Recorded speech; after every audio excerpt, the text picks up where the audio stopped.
If I'm a little indecisive and he's indecisive, who gonna be decisive? But if you don't know yourself and you don't know your strengths and you don't know your weaknesses, how can you find someone to compliment you? Hi, my loves. All right, from my old subbies, yo, from all my new subbies, welcome to the channel. My name is Lexis, Lexxiis, but you can call me Lexi for short. And for the people that know me or who don't know me, whatever, I like to get right into the video. Don't forget to like, comment, share, subscribe, all that. But let's get into the video. Okay, so by the title, y'all can already tell what I'm about to talk about. Knowing your worth versus standing in it. And a lot of y'all probably be like, what you mean? I'm about to tell you. Okay. So a lot of us have this skewed idea of what our worth is, and a lot of us don't really know what we're standing in. So you can't stand in your worth if you don't know what you're standing in. So, transparent moment about me. Growing up, I had abandonment issues, I had daddy issues, I had self-esteem issues, I had all these type of issues. So my idea of love was kind of skewed and my self-worth was skewed because I believed my worth was a direct reflection of what I did for somebody, like how I could serve that person. So like as a daughter, like me getting good grades and me doing my chores correctly, and you know, me doing good in sports or whatever the case may be, having something my mom to be proud of was the idea of like my worth. In relationships, what I can cook, I can clean, yeah, I'm pretty, yeah, I'm funny, you know, but at the same time, like I can love you past anybody else can love you, you know, I'll never judge you, I'll never do this, or you know, and those are all good qualities. But it wasn't until my last recent relationship where I realized like my idea was skewed because I would cook, I would do certain things, and like I felt like it wasn't being appreciated. He was like, well, I don't need you to do that type of stuff. I was like, then what am I here for? Like, why am I here if you don't need me to cook, clean, did all this other stuff? Like, that's what I want to do. And he was like, yeah, that's probably what you want to do, but I don't need you. I just want to be with you. And I was so mad. Like I was just like I just feel like at this point I'm here for nothing. And that's when, and it wasn't until I talked to my friend like a whole 2 years later, a previous friend of mine, where we was talking and she kind of like said the same thing I said, and I was like, dang, like I remember saying that to someone. And it's kind of like I'm seeing her relating to her, and I'm just like, dang, that's a really messed up way to think of it. Like my presence wasn't enough. So I'm like, wow, I really based my self-worth on the things that I did for someone, and I had to cut that out. Okay, so I'm gonna give you kind of 3 ways of knowing how to figure out what your worth is and then standing in it. Okay, so the first one is getting to know yourself fully. And if you see me looking down, it's because I'm looking at my notebook. I mean, like a lie detector test, like literally being so honest with yourself that you have no other choice but to be honest with yourself. So a lot of us lie to ourselves every single day because our partner or who we're with, and we've done this for so long, so we don't want to switch up, we don't want to look funny. We don't care about that. Now at this point, it's like we're putting ourselves first and we're figuring out, like we're starting from scratch. Like to the point where it could be as small as, do I actually like bananas? Like I said I like bananas because I want to eat healthy, but I genuinely don't like them. Why can't I just choose other fruits? Being that honest with yourself. So example, as far as in like the bigger ones, boundaries. I'm very big on people respecting my boundaries, and I had to create those boundaries. I'm a type of person that I realize I am a person that has to constantly recharge. Okay, I'm a Pisces. I'm very intuitive. Like I take a lot of energy. So I have to sometimes just release that energy and just allow myself to just be in silent and solitude time, and not having people make me feel bad about doing that.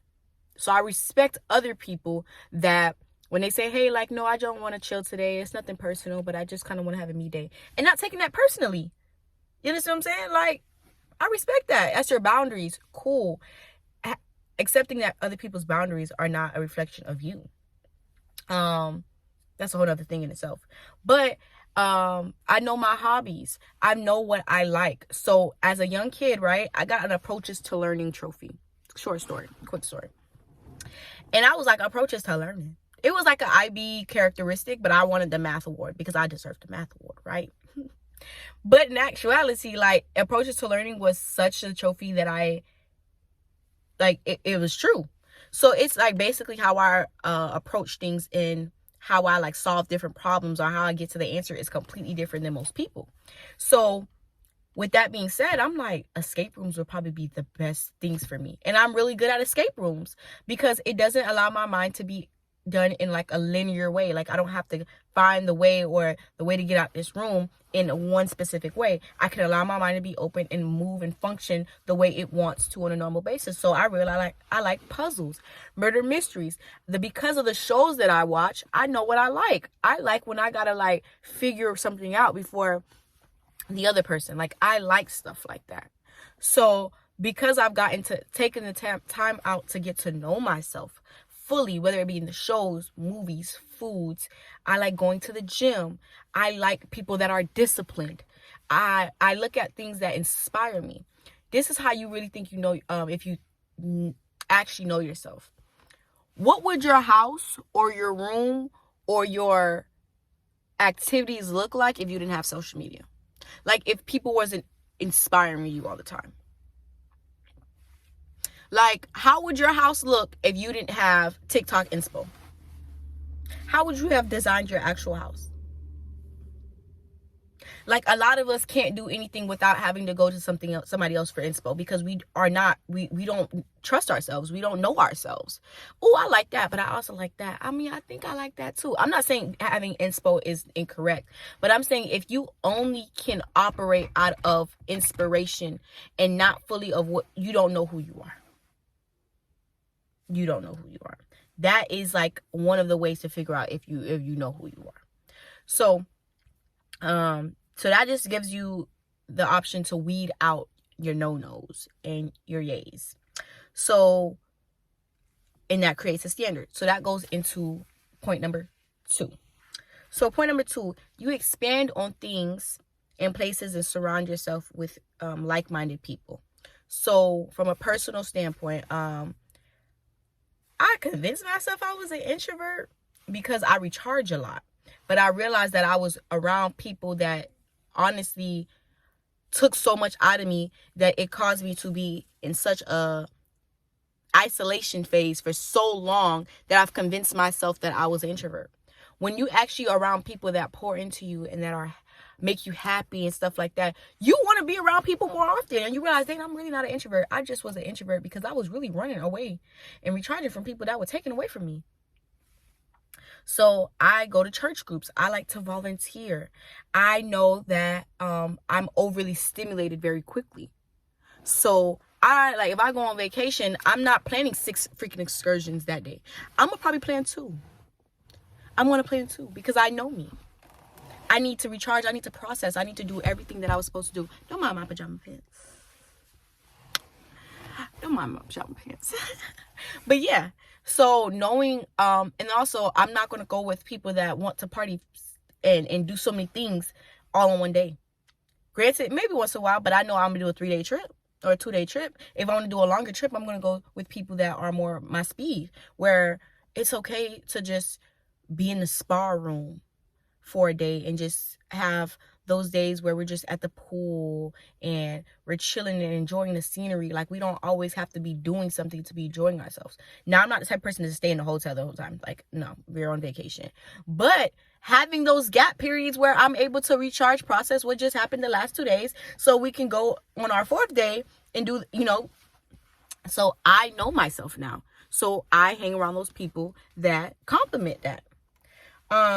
And then this also allows myself to has created, so when I talk about standard, right? So example, we have this weird thing where girls are like, if a guy was like, oh, I'll take you to Chili's for our first date. Chili's? I'm too good for Chili's, especially not for our first date. Kiss, huh? You just ate Chili's last night. You didn't just eat Chili's last night? You don't have a specific special order at Chili's? You don't get they margaritas, they $5 margaritas every month? Be for real. You don't know their menu by heart? But a dude can't take you to Chili's. I love Chili's, so I'm speaking from... He got to take you to the Ritz. He got to take you to the things that's so aesthetically pleasing so you can take pictures and stuff like that. Okay, so that's your standard. Do you meet your own standard? Are you taking yourself to these places outside of a man? When you go out with your girls, are these the places y'all going? Because if it is, then that man should meet that standard. He should match that. I know, but technically on the first date, I feel like that's just a date where you get to know people. That's my personal opinion. It's like, let me see if I like you before we do all that. But if you're like, hey, this is kind of like where I'm at in life, and these are the type of places that I normally go. Can we go to some place like that is in that realm, in that category? I mean, I'm gonna be like, all right, bet, because I see that's your standard. I see that's your lifestyle. I see that's just what it is. Like, you wouldn't take, example, this is extreme example, you wouldn't take a princess to a hole in the wall spot unless you were trying to like have her get to know you, and this is your favorite spot, and like you were going down memory lane. But for a first date, you're going to take her to a nice restaurant because that's the type of lifestyle that she lives. You kind of meet that a man would just meet that standard automatically. You understand what I'm saying? Now, granted, if you want it to be all nice and be like, oh, we don't have to go somewhere, yeah, we can go somewhere downplay, like I'm really, you know, then that's your preference and you have that option. But don't allow or make people stand on the standard that you don't stand on yourself. That's my point. Okay? So, yeah. So then, but also being humble that not everybody's where you're at. So that brings me to point number 3, being humble, but having grace for people, but at the same time, not lessening yourself. So I'm humble where I came from the trenches. I done lived in my car. I done lived in shelters. I done did all this stuff. You feel me? So I'm never going to look at a person and look at their car and be like, you can't talk to me, or you can't do this. Because I know what it is to come from the bottom. I know what it is. You know what I'm saying? And like, you to put all your effort into something, and like you work a 9 to 5, or you working 12 hours a day, and you just keep getting bad break after bad break after bad break after bad break. I know those. I've been there. I'm there now. You know what I'm saying? So for me to sit here and judge somebody off of that is incorrect. But when I mean like, okay, humbling yourself, like, okay, yeah, I understand your situation, but I can't date you. Example would be like, okay, I understand that this dude got to take care of his family. You know what I'm saying? And he out here hustling. And he probably sell drugs. He probably sell weed. You feel me? He probably sell this. And he probably sell, or, you know, he make this type of hustle. And he do this and he do that. And he hang around nothing but, I gotta say, I'll go say vagabonds. But him around a whole bunch of thugs. That's not my lifestyle. I want a calm, peaceful lifestyle. I don't want to have to worry about my man getting locked up and him not coming home one day, or his homeboys, jumping him and, you know, crossing him and stuff. I don't want to have to worry about that. So I understand where you're at, and I'm not judging you as a person, and you probably are a good person, but as a standard for me and where the places I want to go and the things I want to do, I want to travel. You can't. You got a felony. You can't get a passport. You can't leave the country. We could be cool. We could coexist to one another. I don't have to be rude to you. I ain't gotta be like, but you don't match me. You're not my standard. Oh, you cuss and you be in a, you not you cuss, you be in a club a lot, and all you do is get drunk. God called me from drinking, smoking, clubbing, fornicating, all of that. So I can't judge you from it because I've been there. I've done that. I'll be a hypocrite. But God also wouldn't send me somebody that has that is in that lifestyle, and he called me out of it. Like, why would God send me my temptation to be with? Now, it may be sent to help you on your journey as a friend, as like a cordial acquaintance. But as far as to get into a relationship, you no longer on my standard. Because I know for a fact, if I be with you and I'm here and I'm constantly elevating and I'm constantly, you know, in my word, and I'm constantly pouring into myself and becoming this amazing version of myself, and you're here and I'm here, all I'm going to do is continue to grow. And I'm going to end up resenting you because you're either not going to meet my lifestyle, or even when you do get money, it's just going to heighten who you actually are. It's going to heighten that you still don't know how to budget. You still are short-tempered. You still are that survival lifestyle. Like, you're not living, you're surviving. And that's going to create havoc. That's going to create conflict. Or you not really knowing what you want for real, and I knowing exactly what I want. That's going to put me on an emotional roller coaster that I don't have time for nor the capacity to deal with. The worst thing you can do is not take a man at his word. A man say you're not ready for a relationship. Girl, you're not ready for a relationship, whether that be for you or whatever the case may be. But you trying to convince yourself, no. Your standard is, okay, boom. When somebody shows me who they are, believe them. If a man shows me he's very indecisive, I don't want him. I need a man to be decisive about me. If I'm going to have this man lead me, he needs to be very decisive on all his actions. He got to be perfect. I'm not saying that he's not going to waver sometimes, but for the most part, he needs to be a decisive individual, because if I'm a little indecisive and he's indecisive, who gonna be decisive? But if you don't know yourself and you don't know your strengths and you don't know your weaknesses, how can you find someone to compliment you? If I know out of the fruits of the spirit, right? That's the way I operate out of. Galatians 5:22. So love, peace, joy, kindness, gentleness, all this other stuff, forgiveness, patience, self-control. Okay, I may not have all these fruits. I may not operate. I try to, but let's say I have more. I can easily love. That's easy for me. Being gentle, being kind, that comes easy. But being patient, that's a little. I'm easily irritated. Like, what do you mean you don't understand? What do you mean you're not getting this? So I would want someone a man that's patient. One, because he can teach me how to be patient, and then he's patient while I'm learning how to be patient. And then if we have kids, we're going to need somebody to be patient with these kids, because we both can't be impatient. That just sound like havoc. That just sound like stress. So because I know my strengths, I know, like, oh, he lacks this, but I got him. I got his back. Yeah, I got your back, boo. I'm good at this. Oh, you know how to make money? I know how to budget it. Oh, you can buy us a house? I'll keep it clean. Like, stuff like that. You know what I'm saying? I know my strengths. And if I know my weaknesses, I'm going to look at a man that has those strengths. Oh, I'm impatient. Oh, he patient. I'm a little bit more willing to, I don't think things through. He does. I like that. It compliments me. It balances me out. But I wouldn't be able to find the man or woman, it's interchangeable, find the man that is for me if I didn't know myself. I'll just be getting anybody that comes to me and realizing, like, you don't compliment my life at all. You're just a complete contradiction of who I am. And then realize I've been in a relationship for 6 years, but I'm trying to hold on to him so much because I've spent so much time, and I don't want to seem like I've wasted so much time for this person, or have built this dude into this man that I would love him to be, for him to be that for another person. Reality check.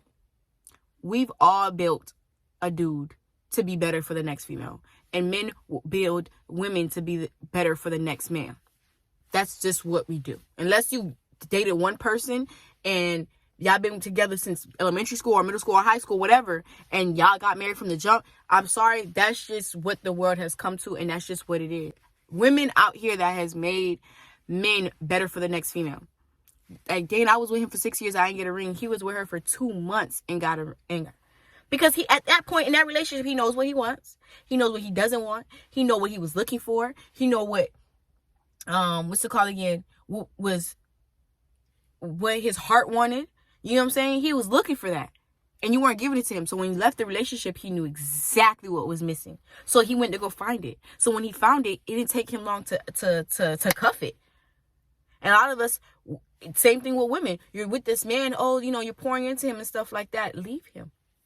I'm sorry. If you're married, talk to God. That's a whole different thing. talking about for people that are not in covenant. Leave. Allow him to be free, but also this will give you room to heal, and you now know what you don't want. You now know what you like. You don't now know what your boundaries are, and now you can go find a man that will give you exactly what you need. But you not knowing what you need or knowing what you want, you can't stand in your worth. And men know when you're not standing in your worth. Men know. They like to push the envelope. They don't try certain females. You know what I'm saying? Like, dang, he would never do me like that. Or like, women like, breadcrumbs. What? My man always go. I've been breadcrumb once. Every other dude has always gone over and beyond for me. Like, I never had to ask. Like, so when I got breadcrumbs by my ex, it was mind-boggling. It was just like, what? Like, am I doing something wrong? Oh, he wants to save money. Like, I'm going to be understanding. But at that point, I no longer knew what my worth was. I was going through so much stuff, and I no longer knew who I was. So much stuff had happened. So many things I had suppressed. So many bad habits I had picked up that I was running away from myself, and I ran into one of the devil's right-hand man. You know what I'm saying? So, and that was my fault because I didn't take the time out to get to know myself all over again. And you may have known yourself in one season, but doesn't mean you know yourself in the third season. Like, people change. So, giving yourself grace, giving other people grace. So, the first one is just getting to know yourself and being completely honest with yourself. The second one, expanding on the things and places and surrounding yourself with like-minded people. And the third one is being humble enough and having grace for people that are not exactly where you're at, but being okay with letting them go and saying that I understand it, I'm not judging it, but it doesn't mean I have to accept it. So hopefully this helps somebody. You know, this has kind of been on my heart. I kind of have like a small snippet of this on TikTok. But yeah, I hope y'all enjoyed videos like this. you know, I could do a little bit more. I could do some more. So, but yeah, don't forget to like, comment, share, subscribe, all that. And y'all stay blessed and what? Y'all flex. Deuces.